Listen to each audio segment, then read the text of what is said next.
Dakta Radio, bijak dan cerdas. Rekan Dakta, seperti yang kita ketahui bahwa pada tanggal 15 Agustus mendatang, ini Kabupaten Bekasi akan merayakan hari jadi yang ke-72. Tentu di 72 tahun perjalanan Kabupaten Bekasi begitu banyak dinamika, persoalan-persoalan mulai dari persoalan sosial, lalu kalau kita lihat di sini juga lahirnya para ulama, tetapi nampaknya sudah mulai digusur dengan budaya-budaya luar. Nah, dengan kondisi seperti ini menjadi pertanyaan besar, siapa yang bertanggung jawab atas semua ini ya? Lalu kita lihat juga ketimpangan atau kesenjangan di tengah perkembangan industri, mengapa bisa terjadi, dan bagaimana juga pemimpin-pemimpin Kabupaten Bekasi mempunyai PR yang cukup besar dalam memajukan Kabupaten Bekasi dengan segala tantangannya. Di kesempatan kali ini, kita akan berbincang membahas bersama dengan dosen Pascasarjana Universitas Islam Asyawiyah Jakarta, sekaligus pemerhati sosial dan beliau juga warga Kabupaten Bekasi. Ada Bapak Dr. Salahuddin Ghaffar MH. Dakta Radio, bijak dan cerdas. Assalamualaikum Pak Salahuddin Ghaffar. Waalaikumsalam warahmatullahi wabarakatuh. Kabar sehat Pak? Alhamdulillah Mbak Syifa, gimana teman-teman Radio Dakta? Sehat? Sehat juga Alhamdulillah. Sudah berapa tahun Saya tinggal di Bekasi Pak? Saya hitung-hitung tadi. Saya udah 32 tahun jadi warga Bekasi. Oh. Jadi saya bangga jadi warga Bekasi. Jadi sudah tahu seluk-beluknya gitu ya. Mulai dari jalan utama sampai jalan-jalan tikus juga tahu ya. Tempat kata sejarah tempat bajing loncat juga dikasih tahu juga gitu. Baik, tapi Pak. sayur asamnya masih bertahan sampai sekarang. Oh, itu dia yang tetap dijaga ya. Picung gabusnya masih ada. Iya, 15 Agustus mendatang Kabupaten Bekasi genap berusia 72 tahun. Ini kan tantangan tersendiri. Kita tahu di Kota Bekasi ini lahir begitu banyak ulama, tetapi mau tidak mau tidak kita pungkiri, perlahan demi perlahan budaya-budaya luar itu juga mulai masuk ke Bekasi. Nah, Bapak melihat ini tanggung jawab dan seperti apa? Baik, bismillahirrahmanirrahim. Assalamualaikum warahmatullahi wabarakatuh. Pendengar Dakta dan teman-teman di studio, saya mau menyampaikan dulu yang pertama, selamat ulang tahun Kabupaten Bekasi yang ke-72. Usiamu yang semakin tua bagi aku sebagai warga Bekasi yang udah 30 tahun mulai merasa khawatir apakah nanti akan husnul khotimah atau enggak gitu ya. Kira-kira begitu ilustrasinya. Kenapa begitu? Karena tadi Mbak Syifa mulainya dengan menyinggung soal para ulama dan lain-lain. Nah, kemudian saya mau menyampaikan ulang lagi, saya bangga jadi warga Bekasi, udah 32 tahun jadi warga Bekasi ya. Nah, kalau tadi diskusi tentang saya membayangkan kan begini Mbak Syifa, awal-awal misalnya waktu saya datang dulu ke sini kan, saya anggap sebagai budaya asli Bekasi, di mana saya anggap kota santri lah. Kan dulu masih mungkin belum terpisah seperti sekarang kali ya. Yeah. Intinya kita lihat kalau saya datang pagi suara orang ngaji masih banyak kita dengar gitu ya. Kemudian budaya sungkan dan segala macam terhadap minimal cara berpakaian. Nah, hari ini kalau kita lihat kan budaya luar ini kan kencang sekali loh. Saya mungkin yang pendatang yang udah jadi warga Bekasi yang benar-benar konsen ini yang sangat memprihatinkan misalnya. Masuk di kawasan-kawasan pusat perbelanjaan saja sekarang Mbak Syifa. Jadi kaum perempuan pendatang saja itu udah tidak malu lagi hanya bermodalkan celana pendek. Orang nggak bisa bedakan masuk ke tempat umum atau ke kamar mandi gitu ya. Nah, di tempat yang sebenarnya kita bukan kita alergi, kita bukan menolak, bahwa memang kayaknya kok sama budaya Bekasi yang asli, yang santri itu menurut saya kok orang nggak ada sungkan gitu kan.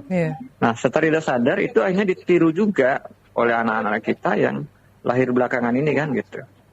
Nah itu menurut saya sebuah hal yang besar, menjadi tanggung jawab siapa ya tentu ya sekarang kan juga di Bekasi juga banyak kan pesantren-pesantren, para guru, para ulama, tapi kan mungkin sekarang fokusnya udah mulai rada berbeda kan gitu. Nah ini yang tidak pernah di-highlight, tertutup oleh perkembangan yang luar biasa banyak kan. Bicara industrinya, bicara yang lain-lainnya banyak sekali kan. Dan Bekasi ini kan menjadi tempat yang luar biasa kan. Gitu. Saya kira itu mengenai kekhawatiran kita tentang kalau kita ngomongin akhlak tentu kan kita mulai kan dari rumah tangga masing-masing kan. Tapi secara kolektif kan, apakah kita akan hanya bertanya tanggung jawab para ulama, guru ngaji, para kiai kan nggak fair juga. Kalau misalnya para pemimpin daerahnya tidak bisa sinergi sama para ulama dan para kiainya untuk minimal menjaga inilah gitu kan. Itu sih Mbak Syifa. Iya, Pak, disebutkan juga bahwa kita melihat tidak bisa dipungkiri bahwa ketimpangan atau kesenjangan terjadi di tengah-tengah masyarakat ya, seiring dengan kita tahu betul bahwa Kabupaten Bekasi memiliki kawasan industri yang cukup besar. Nah ini kan ketimpangan di tengah perkembangan industri. Kalau Bapak lihat mengapa hal ini bisa terjadi Pak di suatu daerah, dalam hal ini dalam konteks Kabupaten Bekasi sendiri? Ya mungkin agak kompleks ya. Tapi kalau kita mau gali kan, sebenarnya semua stakeholder kan harus ikut mikirkan ini kalau menurut saya sih gitu ya. Siapa saja itu ya. Kalau secara kolektif kan mulai dari kepemimpinan daerah, para tokoh dan lain-lainnya kan. Misalnya gini, saya dengar kan misalnya hasil Bekasi ini kawasan industri terbesar di Asia Tenggara, tapi kabarnya yang ke pusat itu besar sekali misalnya gitu ya. Nah bagaimana pemerintah daerah, apakah mungkin menciptakan posisi tawar yang lebih baik lagi mungkin persentasenya sehingga nggak terlampau dibawa ke sana semua kan gitu. Sehingga Bekasi kebagian sisi saja juga akhirnya pemerintah daerah tidak bisa juga memaklumkan masyarakatnya kan begitu. Saya nggak tahu nih mekanisme ini ada di mana ini kan. Merubahnya. Sekarang kalau Bapak lihat komunikasi atau juga sinergi antara stakeholder satu dengan yang lainnya dalam membangun Kabupaten Bekasi ini seperti apa Pak Salahuddin Ghaffar? Sekarang ini saya melihat dari sisi paradigma dulu nih. Kalau sekarang sepertinya udah mulai ada pergeseran paradigma ya. Misalnya isu yang berbau isu primordialisme misalnya gitu. Saya kumpul memang beberapa tokoh-tokoh Bekasi di beberapa kesempatan. Sudah ada pergeseran cara pandang misalnya sekarang ini. Pokoknya siapa yang bisa membangun Bekasi, memakmurkan Bekasi, silakan mau dari manapun dia datang. Itu menurut saya bagus. Nah, sekaligus ini mungkin akhirnya akan menjawab sehingga ada kekuatan yang nanti mensinergikan semua potensi yang ada sekarang di sini. Orang Bekasi itu hebat-hebat loh. Saya kemarin ngobrol sama teman-teman tuh. Ada yang jadi duta besar di luar negeri, ada yang orang-orang hebat sekali saya lihat gitu ya. Saya lihat catatan-catatan tokoh-tokoh Bekasi.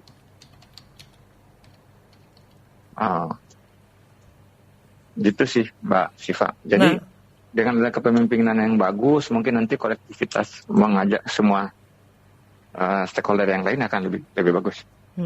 Kita tahu betul kan bahwa pergantian kepemimpinan di Kabupaten Bekasi beberapa tahun terakhir ini berpengaruh dampaknya terhadap keberlangsungan pembangunan ya. Dan tentu yang diinginkan masyarakat adalah respon cepat dari pemimpin-pemimpin di wilayah tersebut. Nah, Bapak melihat saat ini seperti apa respon dari para pemimpin yang ada di Kabupaten Bekasi ini? Sudah fokus belum pemimpin di Kabupaten Bekasi ini merespon semuanya? Ya ini kan bicara perkara yang besar ya. Kalau melihat mungkin 5 atau 10 tahun terakhir ini kan juga bicara kepemimpinan di Bekasi kan juga tidak bisa fokus juga kerja kan. Iya. Banyak dinamika ya, dinamika hukum dan politiknya juga kan mempengaruhi. Bicara fokus tadi itu nggak bisa. Tapi sekarang ini juga seperti PLT sekarang ya, pejabat sekarang ya, udah pejabat. Pak Dhani juga, saya lihat ini beliau niatnya bagus banget mau benahi Bekasi ini kan.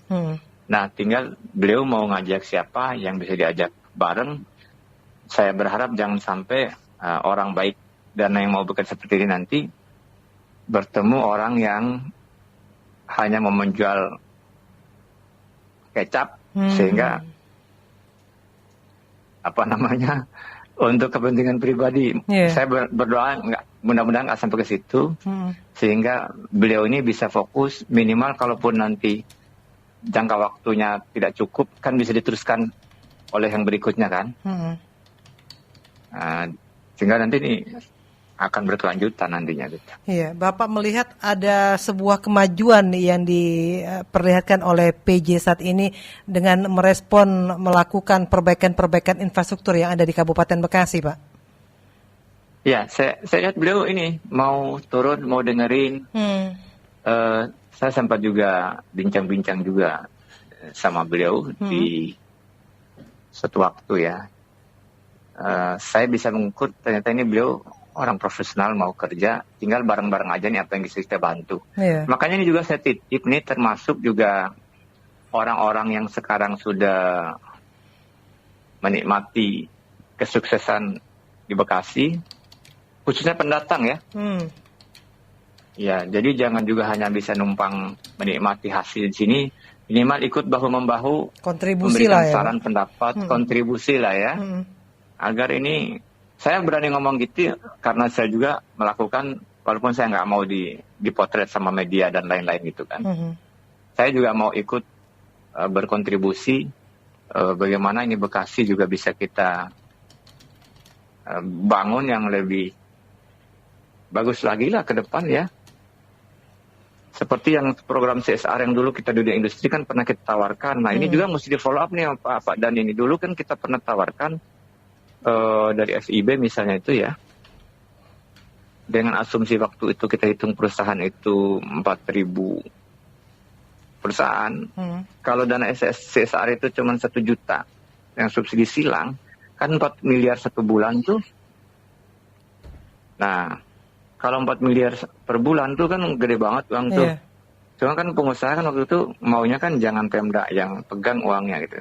Nah, dana-dana inilah yang sebenarnya sangat maksimal untuk membangun Bekasi kalau menurut saya. Termasuk saya usulkan waktu itu karena saya narasumber di DPRD CSR-nya untuk membuat sekolah unggulan sehingga anak-anak kita di Bekasi diprioritaskan ke situ sehingga nanti begitu lulusannya selesai udah ditunggu sama industri. Jadi nggak ada lagi ribut nyari orang luar kan dulu. Saya pernah sampaikan begitu.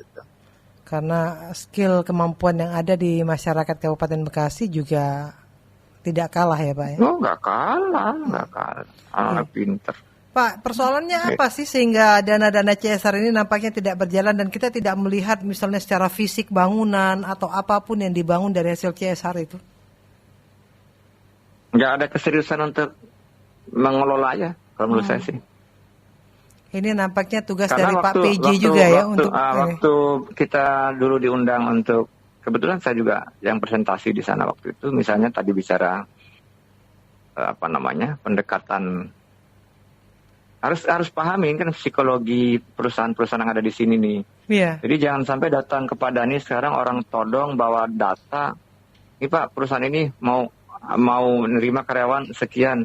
Jangan mikirnya yang pragmatis gitu. Jadi konseptual, jadi berkesinambungan, dunia industri percaya. Jadi dia juga nggak repot kemana-mana nyari kan. Jadi jangan sampai orang pada datang bawain madu semua ke Pak Dhani. Nanti kalau madu dibawa semua, nanti kalau penyakit gulanya banyak kan nggak bawa jamu lah gitu kan. Nah saya cenderung memberikan jamu kan. Iya.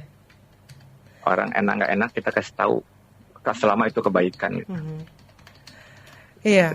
Kalau Bapak melihat dengan hadirnya PJ Bupati Pak Dhani Ramdan dengan segala program yang sekarang dilakukan, jadi model komunikasi yang selama ini dilakukan oleh beliau ini lebih terbuka atau seperti apa Bapak melihatnya? Sangat terbuka beliau. Jadi kalau saya melihat semua kepentingan itu yang punya potensi maksudnya itu didengarin sama beliau.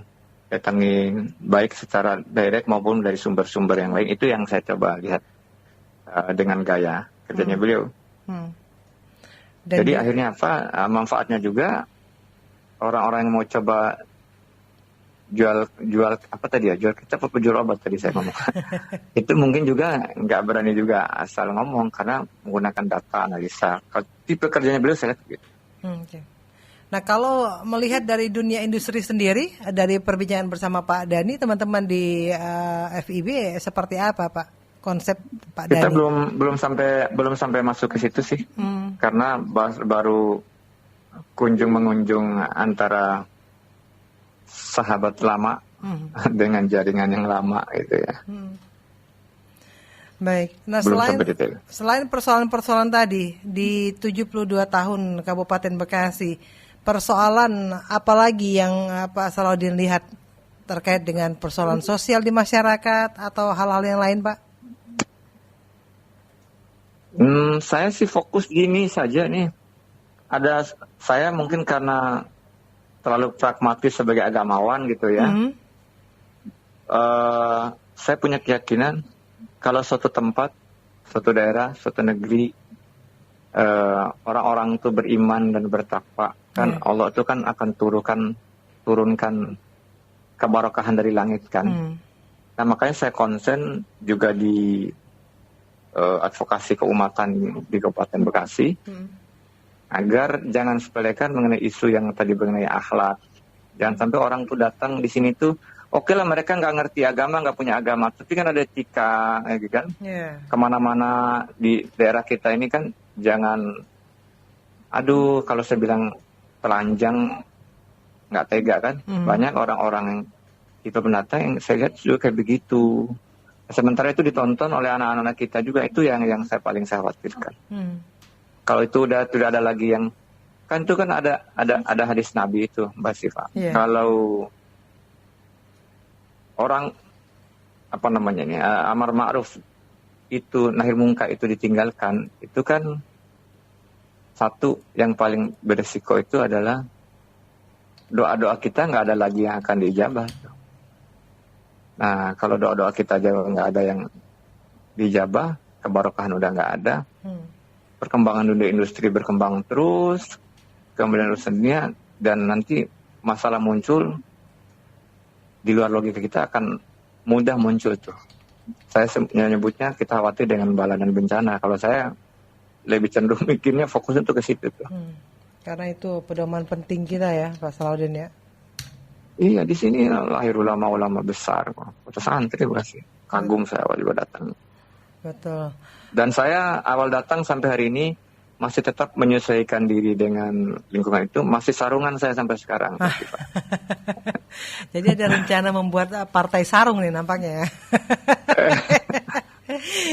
Gimana saya bikin pesantren, ngajarin ngaji kan gitu ya. Gitu ya, balik lagi. Karena salah satu identitas aslinya warga Bekasi. Saya bangga jadi orang Bekasi. Orang Bekasi calon penghuni surga semua. Amin, amin. Ya Allah. Alhamdulillah. Mbak Syifa juga udah jadi orang Bekasi. Sudah resmi jadi orang Bekasi ya. Terakhir Pak, apa yang menjadi harapan besar di 72 tahun Kabupaten Bekasi ini sebagai warga yang sudah 32 tahun tinggal? Saya setiap subuh saya doakan khusus tuh, karena saya warga Bekasi ya. Jadi agar Bekasi